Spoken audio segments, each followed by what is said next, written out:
Good afternoon, members of the media and the listening public. Thank you again for tuning in today. In a minute, I will introduce the Minister of National Security, Minister Wayne Keynes, who will provide an update on preparations for Hurricane Jerry. Thank you very much. Minister? Good afternoon to the press corps. As many of you would remember and realize that we have just come through Hurricane Humberto. As a country, we fought through the storm and we worked hard together, and the country is back up and running. There are a few minor things left to be done on the road and getting our schools prepared, but in the main, the country is back open for business and we have much to be proud of. There was no loss of life. There was one young lady that was born. All in all, there was a difficult weekend, but as a country, we made it through it together. We now have to prepare for Hurricane Jerry. It is a potential threat to Bermuda, and this morning we had a meeting of the EMO. But before I get into the preparation for the storm, I would like to apologize to the hearing impaired community. We do not have our sign language interpreters here this morning, and they will be here with us tomorrow and for future meetings with reference to the EMO. I would like to encourage Bermuda to stay prepared. We have just come through the phase of Humberto. Let's keep our level of being prepared up. Go and make sure that the cars are filled with gas. Keep the houses stacked with food. Make sure that everything that we've done to prepare for Hurricane Humberto, that we keep that level of preparedness going right through to Hurricane Jerry. Do not let your guard down. Do not rest on your laurels. Oh, we made it unscathed to Hurricane Humberto, so you start taking everything down. It is our recommendation that you leave things boarded up, that you remain in a state of readiness. If you remain in a state of readiness, that means you do not have to rush to prepare for the storm that Hurricane Jerry that's coming. You're in a state of readiness, and all you have to do is augment or top up your fuel and top up your groceries, and make sure that if you had a few things that have blown down in your yard, you can make sure that you've taken the debris out. You're encouraging everyone to stay at a high state of readiness. Today, we met again as an EMO, and I just would like to share with you some decisions that came out of our EMO meeting. We've made a decision that the EMO will meet again tomorrow, Saturday, at 10 a.m. with a press briefing at 12:30 on both Saturday and Sunday. Making the country safe is our priority. The bus routes are being checked, and we will provide an update later today. All public schools are currently closed, and we provide an update over the weekend. The ferries are running except on the Orange or the St. George's route.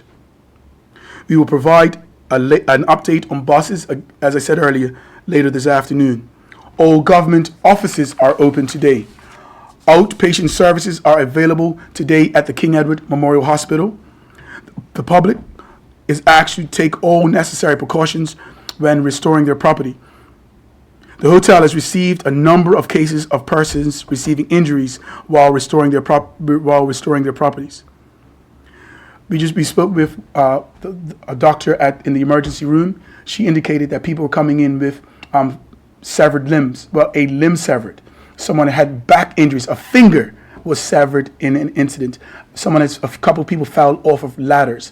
So we're encouraging people to be safe when they're out there in the restoration efforts. We've seen a few injuries come into the hospital, and we would just want people to be very cautious when they're coming. I said a severed limb. I want to be clear. It was just a part of a finger that was affected by an accident. Trash collection has resumed.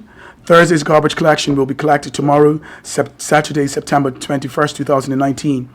All Bermuda public beaches are open, but there are no lifeguards on duty. Lifeguards will be on duty tomorrow, Saturday, from 10 a.m. to 6 p.m. The Royal Bermuda Regiment will remain embodied in anticipation of Hurricane Jerry. Cedar Bridge Academy will be open as a storm shelter for those in need during Hurricane Jerry. So during Hurricane Jerry, the Cedar Bridge Academy will open again. So we're encouraging everyone. We know the hurricane is coming. We're urging people to be prepared. If your house sustains some damage, if you know that you might not have electricity now and you want to be in a place where you can get a hot meal and you can use some facilities, we're encouraging you before the storm. before the winds kick up, to go to the Cedar Bridge Academy. Yes, we have east ends of the island and we have west ends of the island. The Cedar Bridge Academy is the only structurally storm-approved shelter that we have on the island. And so everyone says, why don't you use other ends of the island? The Cedar Bridge Academy is the only hurricane-approved shelter on island, and that is why we use the Cedar Bridge Academy. And we're encouraging everyone, if you need a facility to be safe during the storm, you have enough time to pack a little overnight bag for you, your kids, or any vulnerable person, and make your way at the appropriate time before the storm to Cedar Bridge Academy. The Hamilton docks are open. Balco are focusing their efforts on the main line circuits and critical infrastructure. There are currently 12,000 customers without power. That equals 34% of their customer base. Most businesses are open today. In other words, Bermuda is back up and running. I urge all residents to follow local media and the government media outlets over the weekend to stay informed by Hurricane Jerry. We have heard awesome news that so many people have downloaded the Tree Frog app. The Tree Frog app allows you to get all of the media alerts right on time. We've spoken to Balco this morning and some other key agencies. They're going to give us their media alerts, and we're going to put them on the Tree Frog app as well.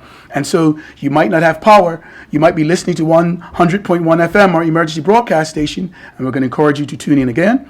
But having our Tree Frog app, it allows you to get all of the key information at critical times. Download the app. You'll be in the know. Something that we're doing differently on this go around, we believe getting the public key information at critical times allows you to plan your day. It allows you to understand what's going on. It allows you to feel in control of your life during the storm. And our team, led by Ms. Badamosi Wilson, her team is tirelessly making sure that all the critical information is being given to our media outlets, put on social media, so the public is informed and knows all of the critical information as soon as it is practicable. At this time, I would like to head over to Mr. Steve Caution. Good afternoon, everybody. Hurricane Jerry, currently 900 nautical miles to our south-southeast. It is a Category 2 storm, maintained winds of 90 gusting to 110. So it's quite a strong Cat 2. The forecast from the Bermuda Weather Service is going to be 390 miles away from us at 6 a.m. on Monday. Now it's doing the turn up from the Antilles up round to Bermuda. It's making that bend, and that's where it's always unpredictable, the speed and the intensity. Some models have it going down to a tropical storm. Some models have it maintaining its current strength. So if this storm does impact us, we're looking at something late Monday to Tuesday sometime. Again, it's a lot early to tell, but we need to have that out there because people have their storm shutters up. They got in hurricane preparedness mode, and we don't want people to take it all down with the forecast that we have. And that's why we're going to have EMO meetings on Saturday morning and Tuesday morning. As the storm gets closer, we'll have a better understanding, Saturday and Sunday, we'll have a better understanding as the storm gets closer of its intensity and its track, and we'll be able to inform the public better of what's happening. Thank you. Any questions? And also, with reference to boats, there are a number of people that use their boats as homes. And at our last storm, we saw the need to rescue a few people off the boats. If you have a boat, we're asking you to stay off your boats while the critical periods, for obvious reasons. Again, if you have a boat, we're asking you to seek shelter and find a place to stay on land during the critical times of the storms. Minister, should the public feel less worried about Jerry because forecasts have it coming as a Cat 1, whereas Humberto arrived as a Cat 3? We're asking the public to remain vigilant. Any notion that they should not be hyper vigilant with reference to Jerry is misguided. The information that we will give from this podium and from any voice speaking for the Bermuda government is to prepare for the hurricane as if it was a Category 5. We believe that you can always be ready, but sometimes it's too late to get ready. So what we want the public to do is, you're ready now. Let's top up your provisions. Let's make sure the house remains boarded up. We want everybody to stay hyper vigilant. The only reason why we saw no loss of life was the fact that we were prepared. The reason why we're up here so far in advance, the reason why the EMO is meeting so far in advance, it allows people to make informed decision. I need to get my medication. I need to get my kids sorted. I need to get my house sorted. I need to get some gas for my machine. We are giving our public information in good enough time so they can make wise, life-saving decisions. Have you learned anything from Humberto that if you had the chance to do it differently for Jerry, you would do it differently? There are a number of learnings. I think when you're dealing with a multi-agency approach, we have the opportunity to hone our skills.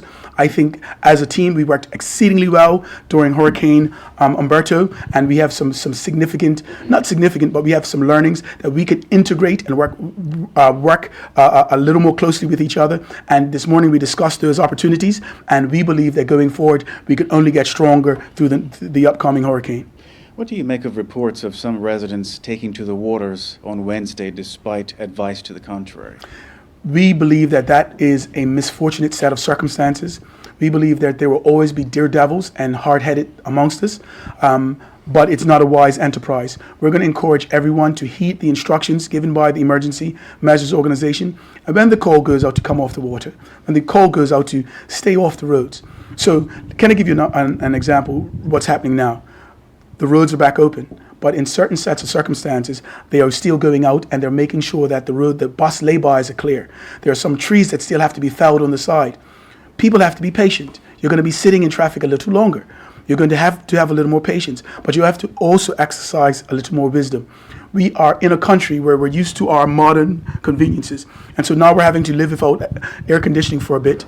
Our kids are they're dealing with their first weekend without the Xbox and without their iPad. And so that is being a challenge for a number of parents. But as a country, the learning from this, if we're going to keep the numbers of injuries down, the loss of life at zero, we have to follow the template that we're using. Remain indoors at critical times. Stay off the beaches at critical times. Directly after the storm, stay off the roads until you're given the all clear.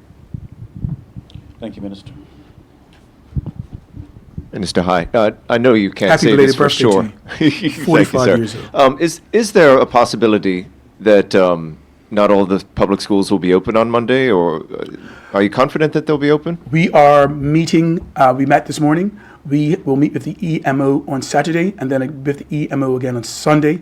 Our main effort is to be in the room, have all the critical decision makers in the room. As you can imagine, some of the schools have sustained some damage. And so what we want to do is look at a system of triage. What are the worst affected schools? What schools do we need to get open, and a list of priority? That system is in place, and so we're looking at getting that ready. But would you know, just as we get the list of priority going for the schools, another storm is on us. And so now we have to discuss what that looks like getting us through Monday, and without giving too much in advance, allow the EMO to meet on Saturday and Sunday, and we will make some critical decisions around the table, and we will have a public announcement with reference to the public schools in the not too distant future. So over the weekend, So we will have the public information with reference to schools closings at the weekend with enough time so moms and dads can make critical decisions. and piggybacking off that again, with the caveat that you can't predict for sure, but they were suggesting last night that it would take four more days to have all the power back up. Is it still, from what you're hearing, looking like that? I cannot speak for Balco. I can tell you that they went from 28,000 customers at the zenith of the storm. They're now down to 12,000 customers, 34% of their customer base.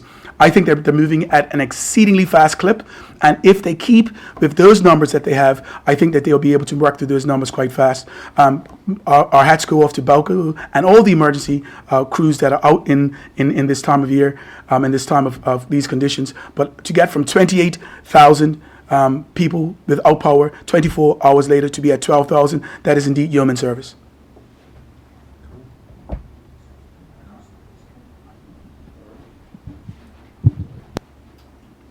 Any further questions?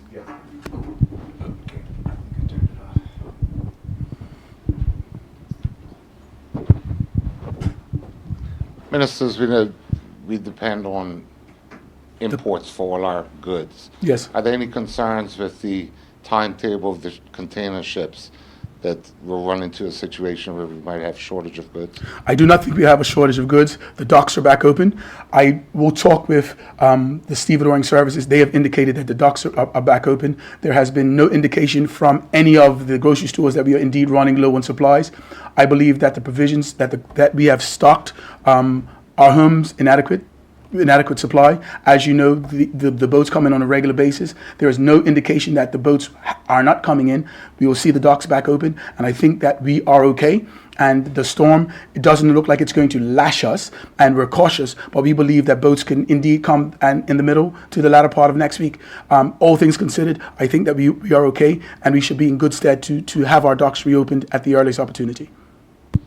Mr. Gershon, can we get a wrap-up on Humberto, if you can just give us an indication of how it approached us and at what strengths as the event passes? Okay, so normally at this time, that's exactly what we would be doing, is analysing everything we did with Humberto. But now we're switching straight into Jerry. So Humberto's gone, we're concentrating on Jerry. I know everybody wants the stats, what was the wind speed? We're not looking at that right now, we're looking at Jerry. Any further questions from the media? All right, thank you, Vario, for coming, and have a great day. And all, Bermuda, be safe.